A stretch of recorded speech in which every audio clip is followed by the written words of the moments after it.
I don't want to get too far behind, so I'm going to go ahead and get started. And I do want to again say I was thrilled with the response to this workshop. I had actually about 175 people responding, saying they were coming to this workshop, which is just terrific, far more than I anticipated. Yay! Okay, we are going to have our second event. This is our first event, our inaugural event. Our next event will be June 10th. Mariana and I are going to be hosting a sight reading session. So what happens is that we decide on pieces of music. We send everybody either an alto part or a bass part or a contrabass part, whatever you ask for. And then we have a recording and we play along with the recording and we talk about the piece and, all the fun stuff that goes into that. We have our big event. It's going to be a festival next April. It's going to be 11th through 14th. It's near Dulles Airport, which is a big international airport near Washington, D.C. So I'm hoping a lot of you will be interested in coming to that. Okay, the order of presentations today, just in case you want to know. I'm going to go first. My topic is becoming friends with your foot joint. And then Carla is going to talk about celebrating the differences of low flutes. And I'm actually not quite exactly sure what she's going to talk about, but she'll say something. Nor am I. I know I do. I watched her video and I fell in love with oh God, we got to have that. Vibrato. I loved your thing about vibrato. Okay, so after Carla is Paige, who's going to talk about traveling with your low flutes. Which she does a lot, and she has really huge instruments. She has the double contra. Then Daniel will talk about commissioning music. Then Mariana is going to do a session on alternate fingerings and extended techniques. Then AJ is going to talk about Love My Contrabass. And then Alexa, we hope she had a last minute rehearsal she had to schedule, but she will be last and she's going to talk about breathing. So we're just going to, I want to say a few more things. Robin is going to be pinning the speaker to the screen, so the speaker will be taking up most of your screen. You'll see just a few people across the top. Put any questions you have in the chat. And right now people are just saying where they're from. Which is terrific. I'm seeing lots of people from Turkey. AJ's done her job. Yay. And we will be sending the link to the recording. I did remember to start recording, and we will be sending that to everybody. Okay, let's go ahead and get started. So this is my talk about becoming friends with your foot joint. And Alyssa actually already brought up the first problem with your foot joint is that you can't always get it on. So I suggest you got to clean off the little joint parts first. If you have a problem with that, clean off little joints. And I tell you, a Kleenex works just fine. It's like a very fine sandpaper. Paper is actually a little abrasive. Anyway, you just clean off the joint, the inside and the outside, and then hopefully you can slip it on more easily. Another option that I've done, which some people don't like, but I use pencil lead, which is actually graphite. It's an inert mineral, meaning it doesn't leach into other things. And I just, if it's really tight, I will draw that onto the different joints, and that makes it come off a little easier. Well, the guy that fixed my flute put wax paper in my case, and that works real good. Okay, wax paper. Okay, I just muted her. All right, now, so becoming friends with your foot joint. We play a lot more low notes than the C flute does. Have no preconceived idea about exactly how your foot joint should line up with the body of your flute. You have to find out what works on your individual instrument with your individual hands. We all have short little fingers. Some people's are shorter than others. So when you're playing, my suggestion is Put your fingers as if you're playing low E flat, and this goes for bass and for contra. Clearly, you don't have to do it right now if you don't have your instrument. But when you slide your finger without undue twisting, it should go right onto the C roller. Okay, onto the C roller.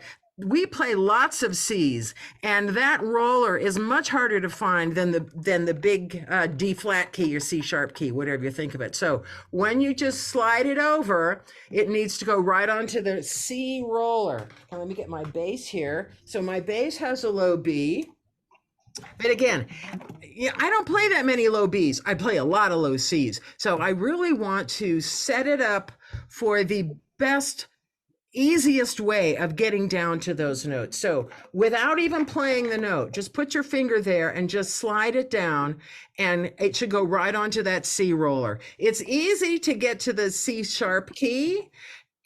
Not so easy to find that C roller. Another thing I'll suggest, when you are playing, train your finger so that not the tip, but farther down is on that C sharp key, so that all you have to do is flex the tip of your finger. Like if you have a bunch of D flats and then Cs, all you have to do is flex the tip of your finger to get to the C key.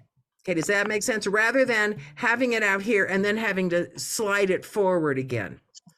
Okay, does that make sense to everybody? The other thing is, sometimes they're just cruel and they have an E flat to a low C, or a C up to an E flat. Get a little bit of oil on your little finger from behind your ear, and I suggest ear rather than another facial part. Okay, get a little oil and you'll discover that, oh my word, it's just so much easier to slide. So in a piece of music, find those spots, find those difficult places where you have to go from like a C to an E flat. Maybe you've got to rest, several bars before that. You can then get a little bit of oil. If you have to start the piece with a little bit of oil, that's fine too. It'll last for a while. But we want to find the best and easiest possible way to move our fingers down to those low foot joint notes. And contrabass, it's the same issue. There is no standard key layout or bore size to low flutes. There is for C flute, but not for the low flutes. And some flutes, you can only roll them so far. I find mine rolled towards me more than you think, because all of a sudden you realize, oh, it's just hard to get down there. Don't be afraid to adjust the foot joint to make it easier to play. At some point, one of the keys might actually hit a rod or the key or something. Okay, that's too far, but you want the best possible option for yourself. Okay. All right, that's my blurb. Okay, Carla. Hello. Actually, just to add to what Chris just said, because that was all brilliant advice. The one thing I would also say is adjust the foot joint before you adjust the head joint, because usually I often find that if the head joint feels a bit wrong, it's usually the foot joint that's the problem. So that's another little tip for that. So I'm going to state the obvious. That's what I'm here for. And my main tip is to say, remember, you're not playing the flute. And that's one thing I see a lot with low flute players. One of my sort of little tests with low flute players is whether they've really understood the instruments that they're playing. And we all come to low flutes, or most of us come to low flutes having played the normal flute first. And the danger is that if you bring all of the ways of playing that you use the normal flute for, that work beautifully well on a normal size flute, and you try and impose all of those onto low flutes, it's not going to work. You're not going to get the best out of the instruments. So the first thing is to understand that they're not just bigger flutes. They're completely different in the way that they're constructed, and so they need to be played very differently. And also alto and bass and contra are all different from each other. So each one of those has to have their own individual approach as well. I actually found with each of them that when I started, I started as if I was a beginner. So literally from the beginning, playing tutor books, really easy things, just to get a sense of what the instrument feels like, what's it telling me, how do I feel the resonances? It's always different. So most of the issues I see, I teach at the Royal Academy of Music. I've got lots of students there doing low flutes. And, even with them high level players, I see that the issues come from imposing this flute playing approach onto low flutes. So the main differences are things like airspeed, positioning of the instruments, how you approach vibrato, that's a really big one, and also the posture. Like Chris was saying, with the foot joint, there's no fixed rules with posture. You have to find a way that works for you and for the instrument and allows you to be relaxed and resonant. So without those things, any tension that you have anywhere in your body is going to create some tension in the sound. It's going to increase the airspeed. and we all need very slow air speeds for low flutes. And I have a theory that that's one reason why we're all so laid back. So I would say with the posture, hand positions are different. The positioning of the flute, the way you hold it up, we all get told with the flute, you have to hold it high up, like up here. Oh, you can't see it. It's disappearing flute. That's cool. But, when I'm playing alto, I tend to hold the flute quite low because that takes a lot of the pressure out of the arms. So experiment with the height of the instrument, experiment with how far forward you put it. Obviously, a curved head joint is going to limit that a little bit. But actually, I've worked with a lot of people who think they need to only play on a curved head joint, and it's more of a hand position posture issue than it is about the length of the flute. So there's a lot you can do there to experiment and sort of explore what's possible. I think one important thing is talking about the tone production, is thinking about the way the instrument's constructed. So if we take the alto as an example, the low register is actually the strongest register. The instrument is built specifically for the sound in the low register. So when you're practicing tone production, don't do what we all do as flute players and start with the middle register B and do the Moyes exercise and work down. You have to start in the low register, find the richness of the sound, and then once that's there, you can start to build it upwards into the upper registers. High register on alto sounds very different from high register on the flute. Usually it goes wrong because we're trying to find the brightness we get in the flute. That's not going to be there because the harmonics aren't there in the sound. So it's kind of really a case of finding your own way, exploring, come for lessons with us. But, explore for yourself, experiment. I'm a big believer in experimenting with these instruments. That's how I learn everything I know. It's literally just a case of try a thing, see if you can feel the resonance, see if it makes the sound better, see if it makes it worse. You can learn a lot from making mistakes. So I'm a big believer in making mistakes when you're practicing. Find out, if something goes the wrong way, that's fine. You do the opposite. It's not a problem. We often learn more from it not working, actually. So that's also really worth exploring. Modify the airspeed. So here's an interesting thing about vibrato. Most of the time, on a low flute, we're not really playing at air speeds that are enough to get the vibrato to kick in. So a lot of the time when you hear people playing with a lot of vibrato, it's a sign that the airspeed is possibly too fast for what they need. There's a lot we can talk about there, and there's probably not time for that now, but just one thing to explore in your own playing is be aware of the vibrato. Think about how you keep it within the sound of the instrument that you're playing. So, on a contra, you might do a lot less than you do on an alto. On alto, I tend to do more vibrato in the loud sections, virtually nothing in the quiet music. That's not to say I couldn't do it, but it becomes an artificial vibrato. So that's also something to be really aware of in your playing, and use vibrato as a clue about whether your airspeed is where it should be or if it's going too fast. And then above all, I would say use the resonance of the low register. So once you've found that resonance, think about how it feels in the body. And, sometimes you get this amazing resonant feeling where everything's working beautifully, but you also feel vibrations through your fingers with the flute. And I think once you've found that sound, use that as the center of everything that you do. So when you're playing in the high register, try and keep referencing back to the low register. Keep that resonance there all the time, and then you'll start to build a really rich sound. That's me done. Thank you.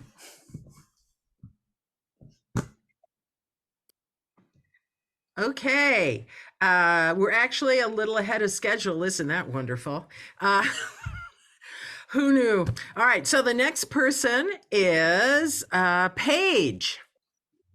There's Hello, Paige. everybody. It is so exciting to be here as part of this International Low Flutes Society. It's wonderful to see you here on Zoom, but I would love to meet you in person. Now we're going to have to travel to do that. How do you get your flute ready to travel?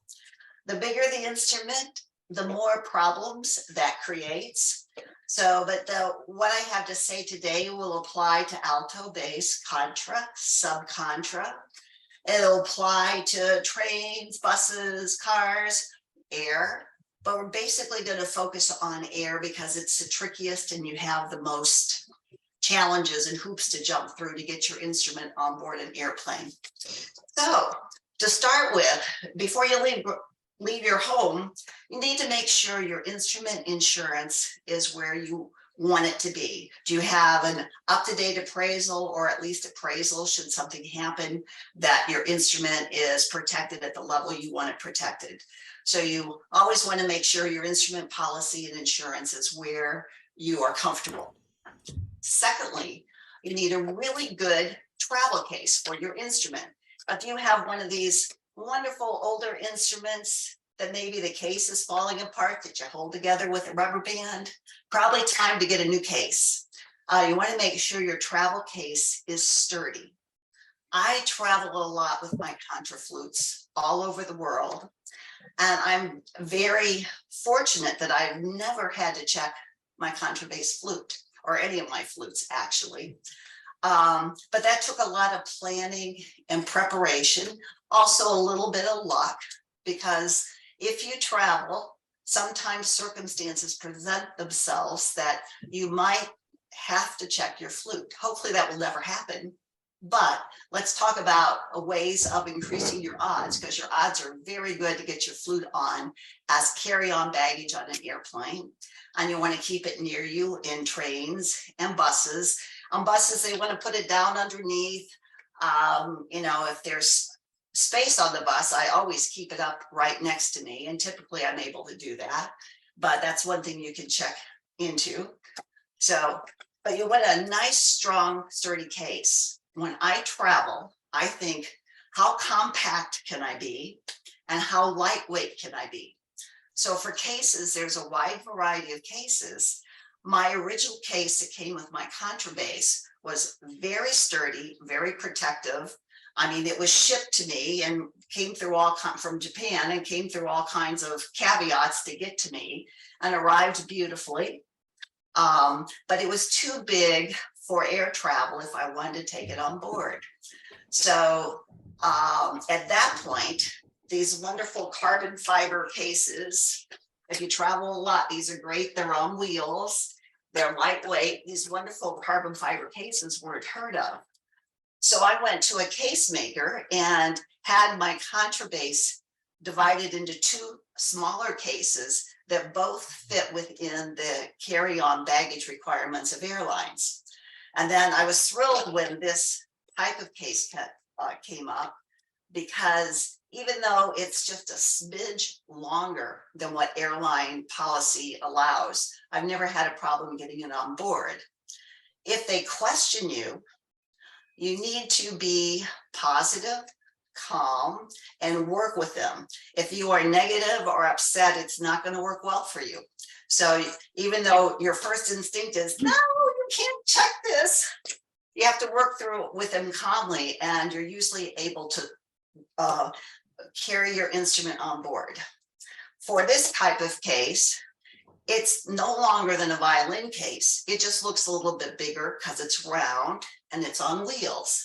So if you point out things like that, or cases are smaller than guitars, that's always very helpful. And then they go, oh, okay. And you can bring it on board. And sometimes I have a picture of the instrument too, that always helps let them know what it's like, and then they're more apt to let it on board. Anyway, I'm prepared if it does have to be checked, which has never had to be checked, but you want to do that just in case. I made a little tag. You can do these on a variety of websites that say fragile, handle with care, thank you. On the other side, your name and all your information. So I also have an Apple AirTag inside my flute. Now, those are not fail-proof, but I usually know where my flute is. When I drive away from my house, my Apple AirTag's pinging saying, you left your instrument, but you know where your instrument is most of the time, as long as there's some place in the world where Apple can ping off of the signal, which I've been all over the world and I know where it is typically. So that's a big help. So you want a sturdy travel case. Know your airline's policy about musical instruments, as well as baggage carry-on. Just because they have a policy that allows a bass flute on board or a contrabass flute on board doesn't mean that you're guaranteed you're able to bring it on board. It's the overhead space in the plane. Those little regional jets, sometimes you can't fit some of these flutes on. A lot of them you can, some of them you can't. So I always investigate before I book a ticket, whether it's on a plane, a bus, a train. I always investigate about baggage, how they secure baggage. If I'm on a train, I want my contrabass flute near me. I'll sit right near the luggage rack.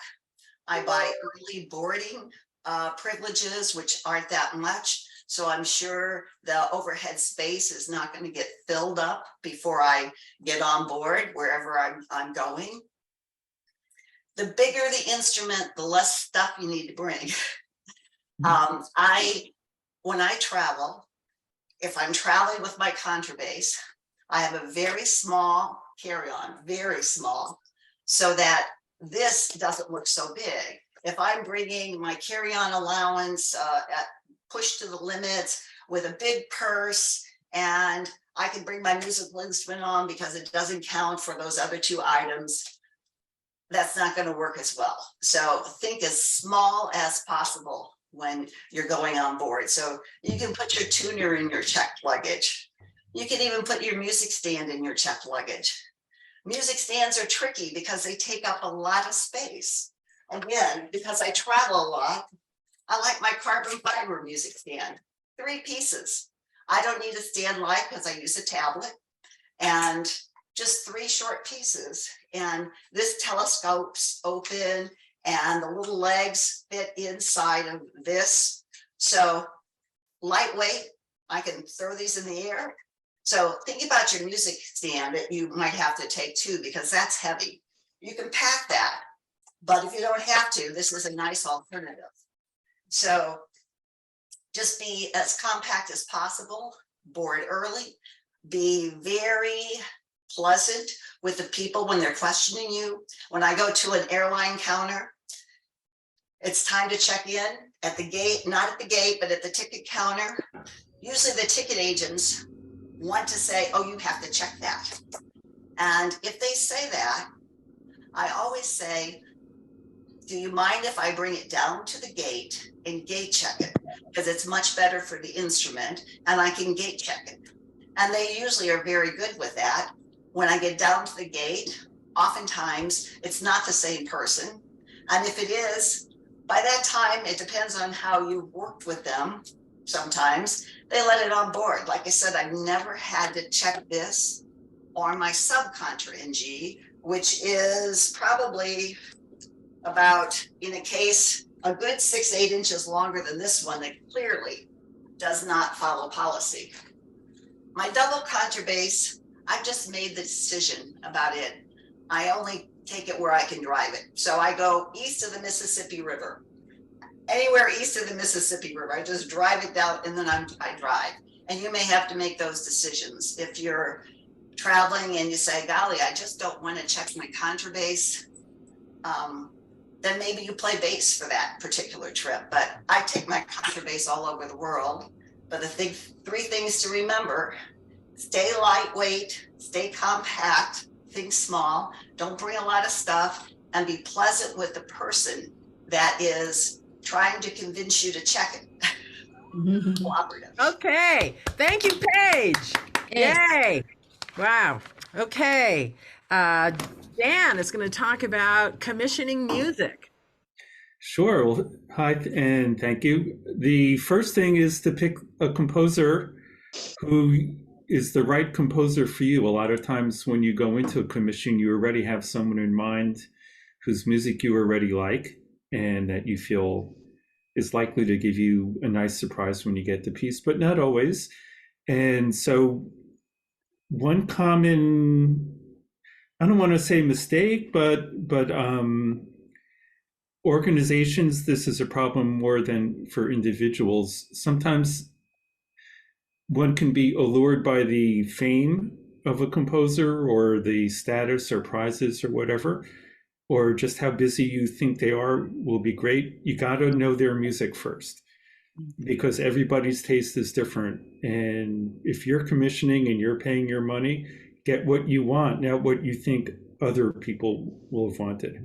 And a lot of times the composers who write the music that people love to play are not the same ones who get commissioned by orchestras who have a different type of criteria for who they want.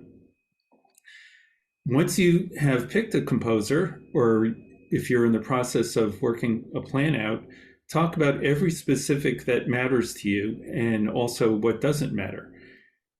For instance, the exact instrumentation of a chamber music or a recital piece.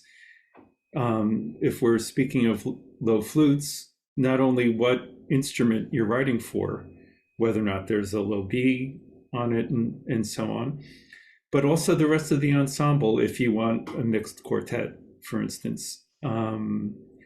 Same thing with the duration. If you care, talk about it. At least have some kind of sense of how long, especially if you're going to be paying a fee that's somewhat related to that. If you care about themes, concepts, the form of a piece, or if it doesn't matter at all, make sure that the composer and you have already discussed that before things start. If it's supposed to be festive or a memorial or about a holiday or anything like that, don't try to read each other's minds and don't assume anything. Just always discuss it, even to agree on what doesn't matter. You're much more likely to get exactly what you wanted this way. Also related to that is difficulty level. I think that's one feature that sometimes can cause a misunderstanding later about if it's the difficulty level, not only whether or not there's extended techniques, but what kind of extended techniques. There's sort of the old extended techniques, at least in composers' minds, such as multiphonics, microtones, and so on, and newer extended techniques like beatboxing. Know your composer's music, or they need to know you're playing, and just make sure it's a good fit so that you're not surprised. The actual fee is generally the only awkward part, or can be the only awkward part about getting started with something. There's no real guide and there's no real standard as far as formulas for what to pay. Every composer is different, and composers, it will vary tremendously depending on how in demand the composer is that year, not only how in demand they are over their life, how busy they are, how long it will take them to write a certain piece, the duration of the piece, which is related sometimes to how long it will take. Some composers care a lot about the potential for future performances as opposed to only the premiere. Other composers don't care that much about future performances. And related is how eager the composer is to write for that particular combination or spec for a piece. Other factors that can help you get the price down because of the composer's eagerness could be if you are someone who frequently performs at NFA or other high-profile events, or you do a lot of commercial recording, that's a real enticement that could help a composer be that much more eager and help the negotiation go more smoothly. My favorite topic in this regard is bartering. Sometimes composers need the cash, particularly the ones who don't have steady jobs, or if they're in the middle of raising a young family. Cash means a lot up front, but a lot of composers have salaried professorships, and of course the fee is important, but it isn't as important as if they're living hand to mouth. And so some composers may have other needs that they don't know the best way to deal with. That might be a strength that you have. For instance, if they need a website and you're a web designer, you might be able to barter that. You might be able to barter recording sessions where you're playing their other music, or engraving, or anything else where you can swap it. I have a piccolo piece called Sweet that was commissioned for $0 because Lois Herbine has an incredible backyard garden. And I had recently moved into a house with a bare backyard, and I wanted to have a nice garden. So the commission fee was she would load my minivan up with clippings and bulbs and transplants, and then help me learn how to garden putting it in. And I was just thrilled. And she got by easy. She didn't have to pay me for that piece, in dollars. There are a lot of ways that this can work. As far as the ownership and rights in a contract like this, there's nothing that's legal or statutory or standard, except legally the composer owns all the rights that are not otherwise assigned in writing to the commissioner. So it's very typical for the commissioner, assuming it's a performer, to get the rights to the world premiere. It's somewhat frequent to have it for an exclusive period after the premiere, or to also wrap in the first commercial recording and other types of rights. But anything that both parties agree to in writing is valid. I didn't have a chance. I was going to make my background for the Zoom today a big sign that said "Get it in writing," and then use that. But I can't say this enough to everybody, and this is equally true of composers who have been writing for longer than I have. Everybody has to get everything in writing, because misunderstandings happen, even when everybody means the best and is not trying to be getting away with anything. I assumed you meant blah, blah, blah, or I took for granted that blah, blah, blah comes up a lot, and it can easily be prevented. Things like, when is the performance exclusivity over?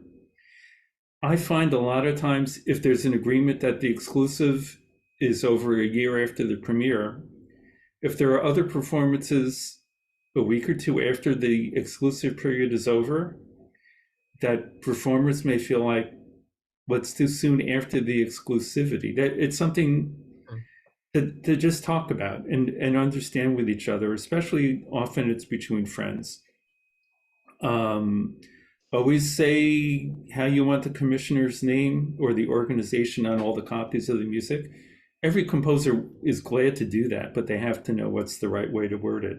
Same thing with consortium commissions. I've seen confusion when, let's say, there's 20 people who each put up a certain fee to be part of a consortium.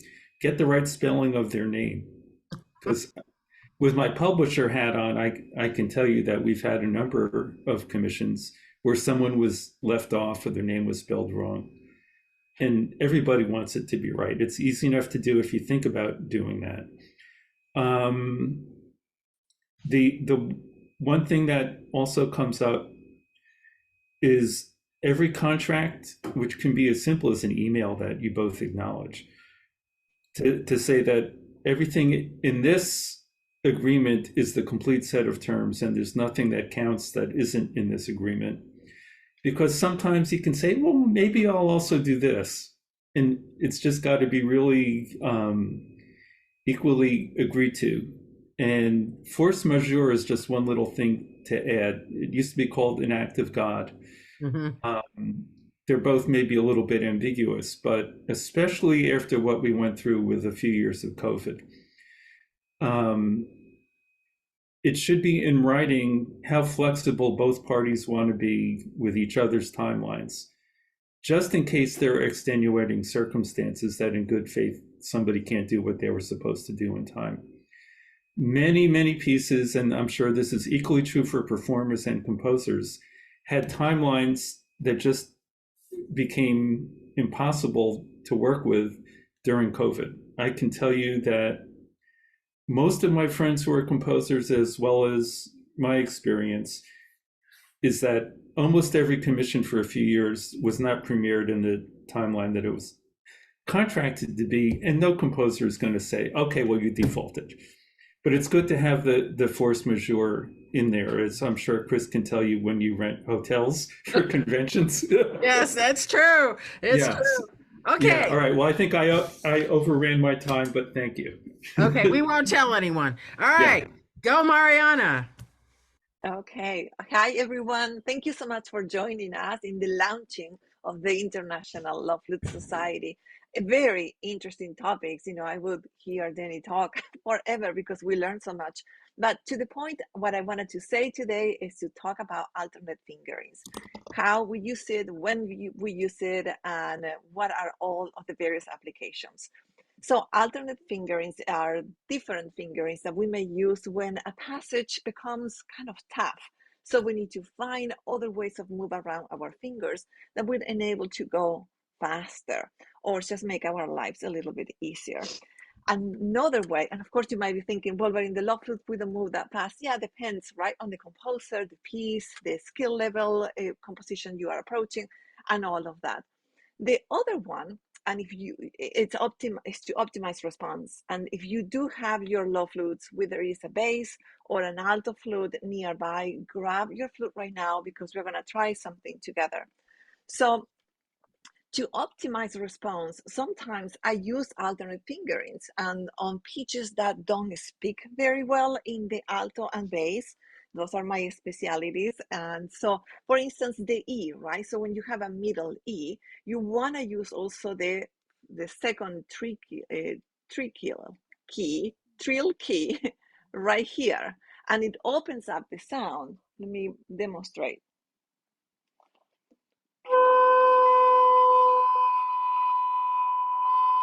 I don't have my fancy microphone today hooked up, but if you try yourself, you notice that when you place the trill key, when you open up that trill key, the E becomes much more resonant and is less likely to crack. And therefore, you can use that, for instance, for articulation. It's much easier to articulate than just to demonstrate that. And the same happens with the F. So you can try it also with the F natural and the E. Those are excellent additions and ways to optimize resonance with the alternate fingerings. Then we may be using alternate fingerings more than we realize. For instance, in trills, we use them all the time. If you do the E to F sharp trill, you are actually using alternate fingering for the F sharp, right? Mm-hmm. So that's one very, very common. We must use them for sure when we use tremolos, and in contemporary music, tremolos and all these different kinds of sonorities are very common. A typical tremolo that you can try is, for instance, E flat to G flat, E flat to G flat, or F sharp to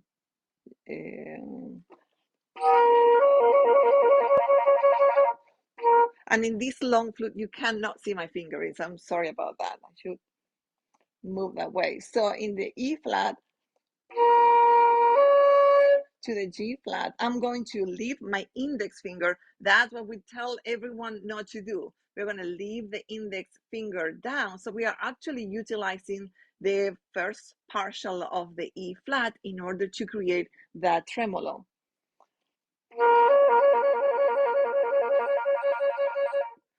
And, you know, for those of you that may be wondering, a tremolo is sort of like a trill, but when we skip, it's not conjunct motion, we skip a third or beyond. Okay, so now there's another very fun way to utilize alternate fingerings, and this is when composers utilize color trills. What is a color trill? A trill that colors a same pitch. For instance, you can do an A. On Zoom, that might not be quite evident, the change in colors, but here we can try one all together. So let's say that we are going to play a middle G in alto or bass.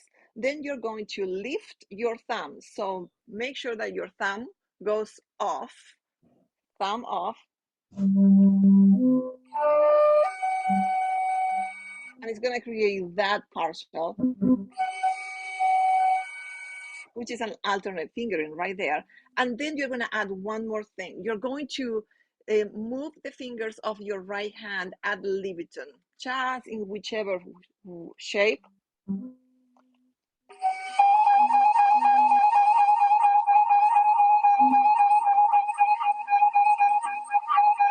To create that very, very cool color trill. And that uses alternate fingerings. But the one area in which in the low flute I cannot emphasize this more, we must use alternate fingerings is in the third register. Why is that? Because what Carla was saying, the instrument was built up so that it sounds really nice and rich in the low register and in tune in the low register. But no matter how your head joint is curved or straight, you're going to need to fix that intonation in the upper register. If you know what is the tendency of the third register in the alto, bass, or any other low flutes, you can put it in the chat right now.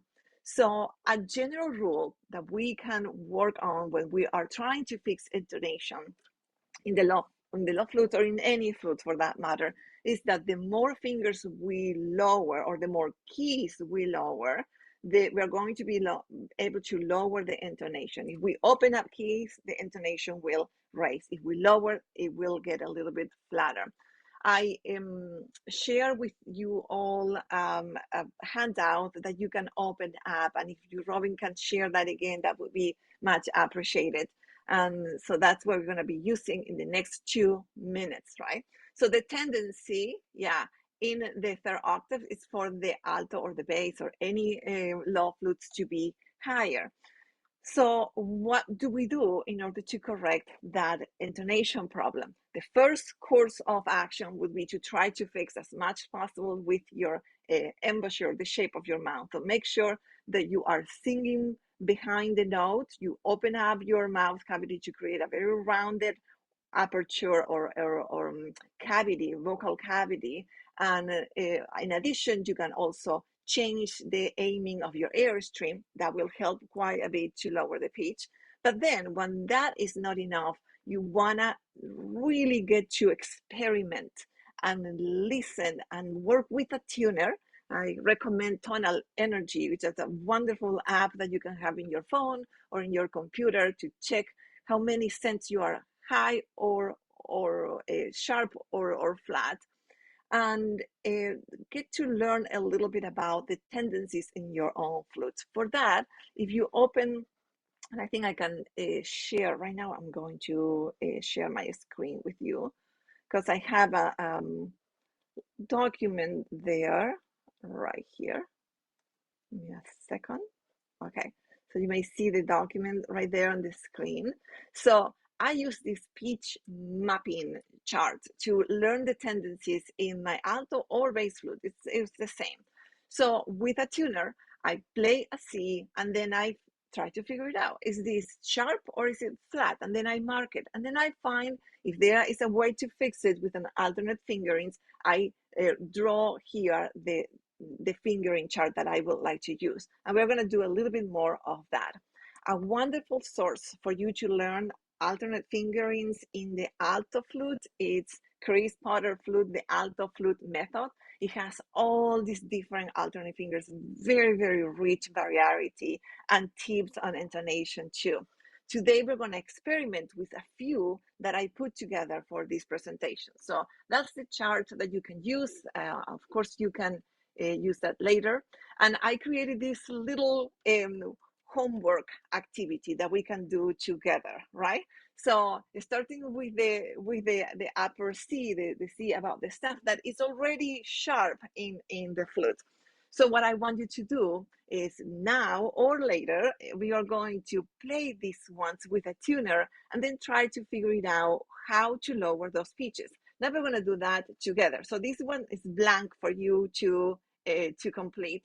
This is the one that I put together in my experimentation, and I did it very rudimentary, just filling in the keys there. So for the C, if we lower 2, it's gonna be a little bit flatter. If we lower 3 keys, it's gonna be, for me, in tune. So let me demonstrate. This is a regular C, sharp, less sharp, that about in tune. If we have a tuner with us, you'll corroborate that.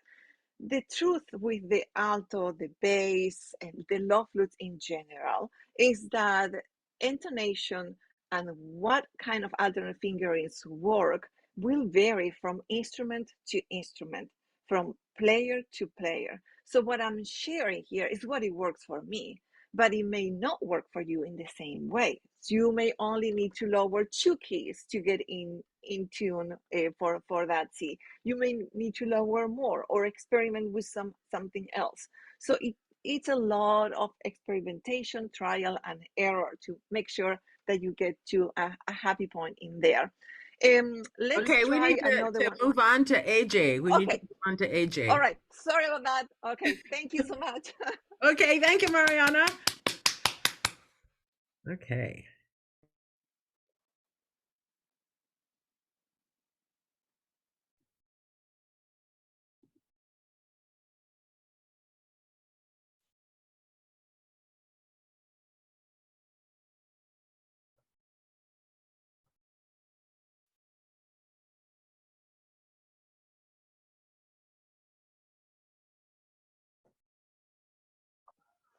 You're muted, Mom. You're muted. Oh, hello.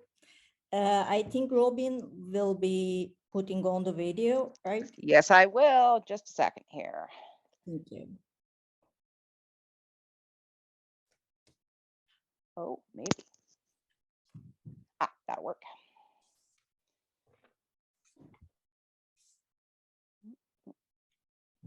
That should do. It's going to look a little weird for a second here. There we go. All right, this should work. Let me know if the sound's coming through.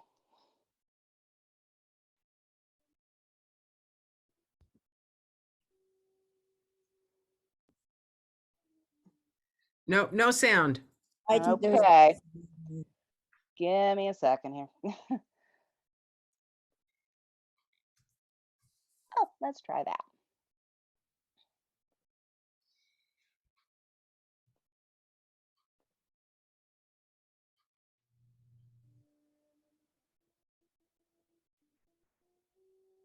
I think Not there's yet. Nope.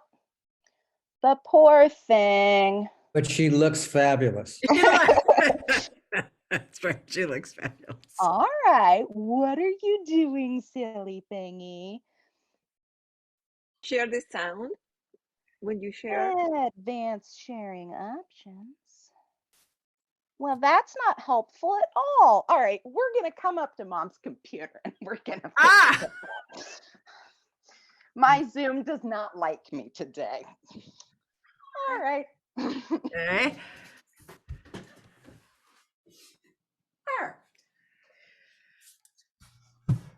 Now I just have to find it. Right. maybe we can move to Alexa and then figure out that later. Good idea. Good idea. Alexa, are you there? I'm here. Woohoo! Okay. We'll spotlight you. Okay, cool. Alrighty. All right, should I just start? One moment. Let's get you up. There she is. Wonderful. Okay, hello everybody. Right, I'm going to talk about breathing, and I've got 4 important points to make. So the first is, as a low flute player, you are dealing with a lot of air, right? This is really as bad as it gets for flute playing. So if you're a runner, you would stretch before you go running. So before you are playing a whole lot, I strongly recommend stretching. And that means stretching out your rib cage. So I'm going to show you an exercise that I like doing. And I'm just going to see if I can stand here and you can see me. Yes, excellent. Okay. So I'm going to start shouting. Let me know if you can't hear me. I'm going to try standing very well. You can't see my knees, but make sure your knees are slightly bent, because this makes sure that this part of your body is in a really good position. Okay, so slightly bent knees, and we're going to stick our arms out sideways. You can do this with me if you want. I'm going to point my arms, point my thumbs down. You can see my arms are pretty straight. I'm going to take a big breath of air in, and I'm going to turn my thumbs around to the back as I breathe in. So here goes. I'm going to let that one go. I'm going to do that again, something more from the side so you can see.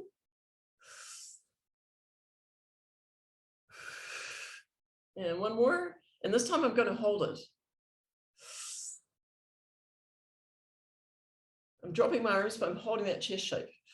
And this reminds me about how much air I can actually get inside my lungs. So this is a really good thing to do before you are playing. And I want to talk very quickly about sitting.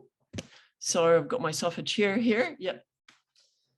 When you're playing flute and you're sitting, we sometimes sit in a way that's not very helpful for breathing. So what I recommend is you, first of all, notice in your butt that you have a flat part and you have kind of a bony part underneath, right? So when you're sitting in a chair, you should feel the bony part if you put your hand underneath your butt. You should feel the bony part. If you don't, then you're probably sitting on the flat part and you'll be slouching somewhat. And that's really terrible for breathing. So try to get your butt on the bony part. And with you're using a chair, it's often really helpful just to back all the way up into the back of the chair and use the back to help support you. If you don't like that, then move far forward. So you're kind of on the edge of it at the front. If your legs are very short, you might like to put your feet up on a box or a flute case or something like that. So you get a good angle through your torso into your legs. Okay, then the next thing I want to talk about was make sure that when you play your flute, that you've got the head joint angle sorted out so you don't use any extra pressure on your chin. So your head is very heavy, and if it's out of balance, that can cause a lot of neck tension and that can inhibit breathing and make it very noisy. But you can make things even worse by holding the flute very tight on your face. So let me see, which way around can I do this? If you have the head joint lined up well here, then it should feel just the same as it might for a C flute. If you've got the head joint but too far forward or too far down, you're going to be using a lot of extra tension on your jaw, and that's not really going to help breathing. Okay, then my next point was try to be musical, which sounds like a stupid thing to say, but I studied breathing with Arnold Jacobs, and a point that he was sort of famous for making is that people really notice breathing when there isn't much else to think about. So if you can be really artistic in what you're doing, you know, if you feel self-conscious about your breathing, try not to think about that. Try to think instead about the sound, about the beautiful sound you're making, and think about the phrasing and the gorgeous colors you can get out of your low flute. And basically, people only notice breathing when the flute playing is boring. So that's my 5 minutes. Wow, that was, oh, I'm muted. No, I'm not. That was very precise. Thank you, Alexa. Okay. And perfect timing, too. Perfect timing. We just got the video. We had to go find it and reload it, and hopefully now it's gonna. All righty, let's try this once more. Here's with AJ. Feeling. If I can do this. Okay. There you are. And now it should let me share sound. Oh, yay! It wasn't coming up with the share sound option. No, it was not. Okay, All here we right, go. try that. All right, here we go.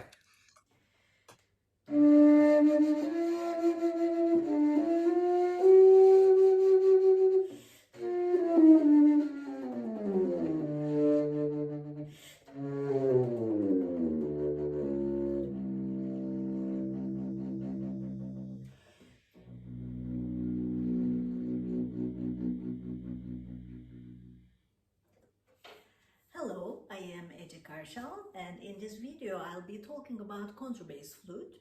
I'll try to introduce you the instrument, and I'll talk a little about the history of the instrument, and I'll try to give a few tips for taking care of the instrument. I'll be talking in English and Turkish. Merhaba, ben Ece Karşal. Bu videoda kontrabas flütten bahsedeceğim. Kontrabas flütü kısaca size tanıtmak istiyorum. Kontrabas flütün tarihçesiyle ilgili çok kısa biraz bilgi vereceğim ve kontrabas flütün bakımıyla ilgili birkaç ipucu vermeye çalışacağım.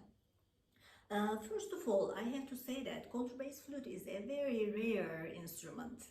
Even though in some parts of the world it is known more and being used more, but in the majority of the countries in the world, this instrument does not exist.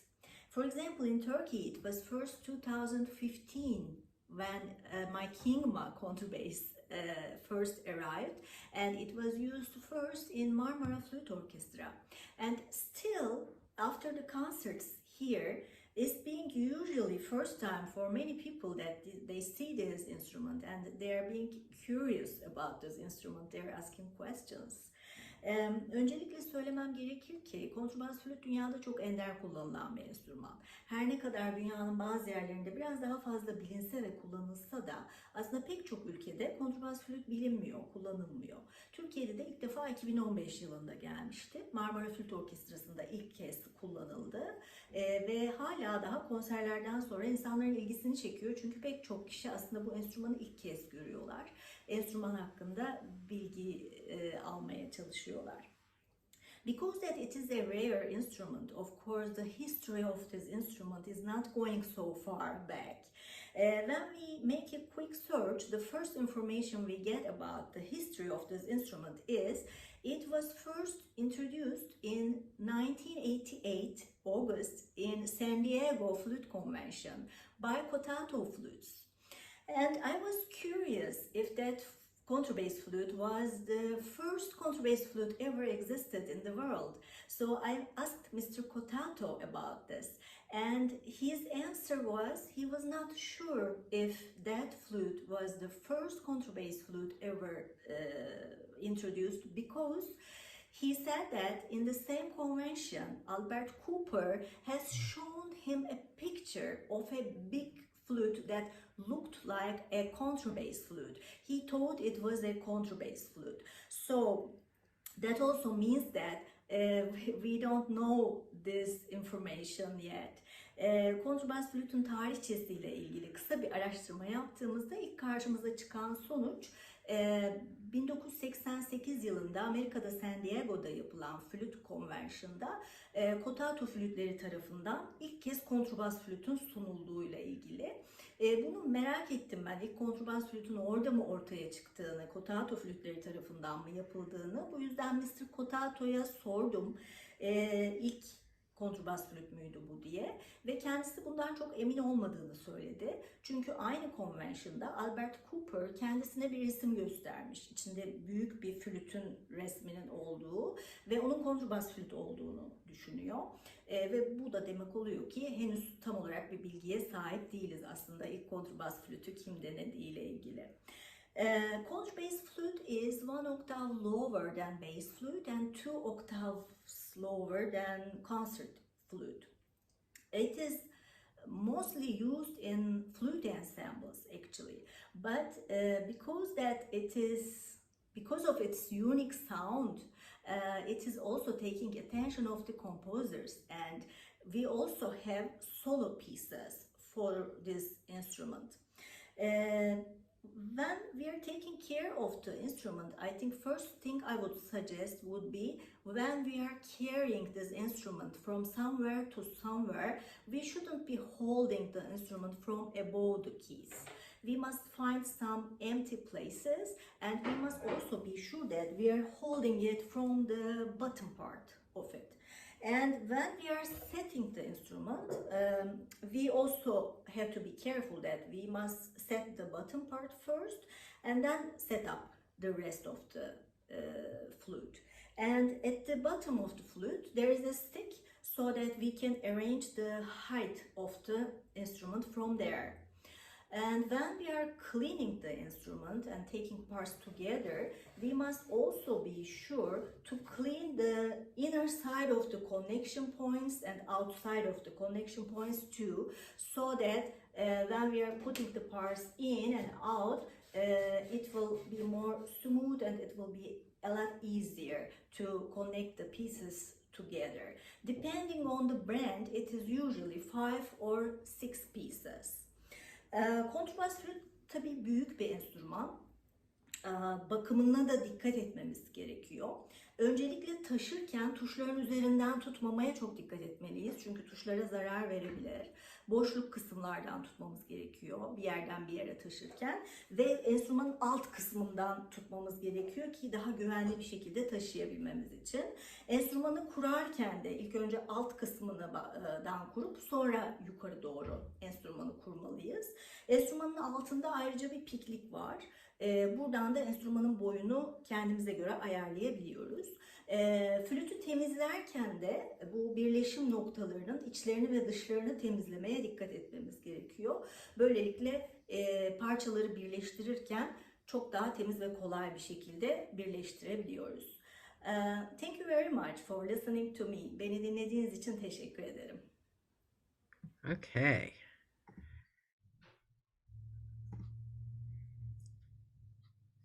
Okay. Yay.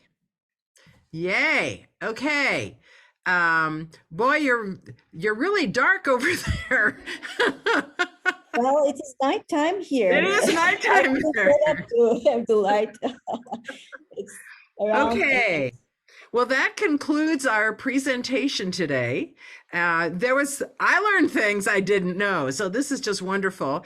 And we're hoping in the future that you will join us for some of our other events. So we've got one in June. We're going to be doing Jonathan Cohen's Subduction, which just won a competition at the NFA. We're going to be reading that. And then we're going to start up again September, October, November. And again, there'll be something in January, and then it will be the festival in April in 2024. So thank you all for coming. And I will be sending everybody who signed up a link to this recording. So thank you all. See you later. Bye-bye. Great to see you.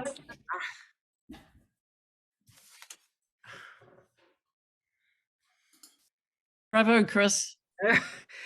We did it. We did it. Okay, I just saw somebody enter. Bill, you're an hour late, but I will be sending you the video, so you'll see this. It really helps. You know, Zoom closed. It opened lots of doors for us that we never knew existed. So, you know, one small, tiny thing that having a pandemic provided, that was a good thing. But Thank you so much for putting this on today. It was fabulous. Okay. Thank you. Oh, I got to turn off the recording now. Let me turn off the recording. All right. You have time for a quick question? Sure.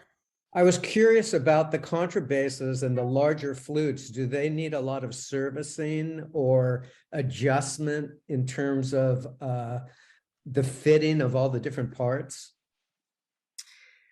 Okay, AJ says she can answer that. Okay.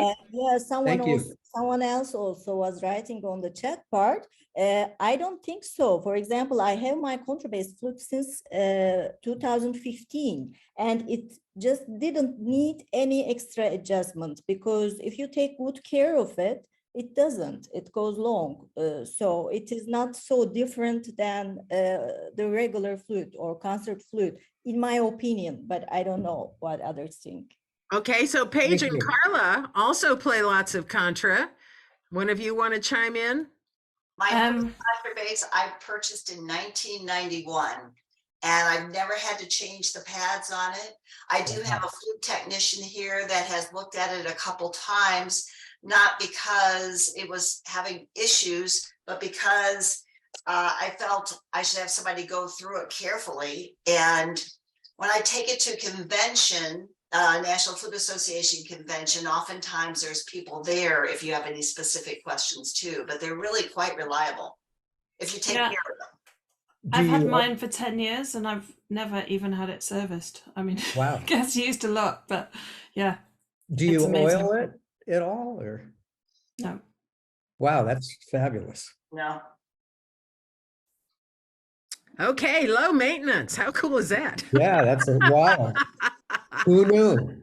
But yeah, Alex has to take care of it. I do want to point out, I've spoken a lot with Ava Kingma, and she said one of the the times that things happen to contras the most is when you're putting them back in the case. And if you don't put it back just right, things can get pressed or twisted or out of adjustment. And she would, this is at the Galway Festival, she would always insist that she would put the instruments back in the cases. Wow. She did not want anyone else doing it, because that's when the most damage happens. All right, thank you. That's right. And also when you are carrying the instrument, that's why I actually mentioned how to carry it, because it's too dangerous, because it's too big. It's so easy to hit it somewhere. You have to be careful. You have to look top of it and you have to look bottom of it. If you take good care, it goes really long. Okay, cool. I'm seeing somebody else saying, do you leave your contra out? So, I mean, they do come, you can get a stand. There have been many different suggestions, but you can buy a stand that you can set it on. The problem is that, you know, if you have an animal in the house, or if you live in a dusty environment, you make your choices. Yeah. I also had asked it to Eva Kingma that it is so difficult to set back the instrument. Can I use it just standing for a few days? She said yes, but I took an extra, how do you say that? I had something to cover it all the way. If I keep it 2 days, for example, I cover it all the way to keep it safe. So maybe you can keep it a few days, but I think that's all. By its size, it looks like it needs a car cover. Well, I remember I had a cover Yes. for silver. You know, there are some covers for taking care of, for example, silver anything. I had a very huge cover that protects silver things. It was expensive, but it was very protective. Thank you. Okay, cool. You know, this was really helpful, I think, and it just it brings people together. It just brings people together, and I'm hoping we can just keep moving forward here. So anyway, I'm going to stop the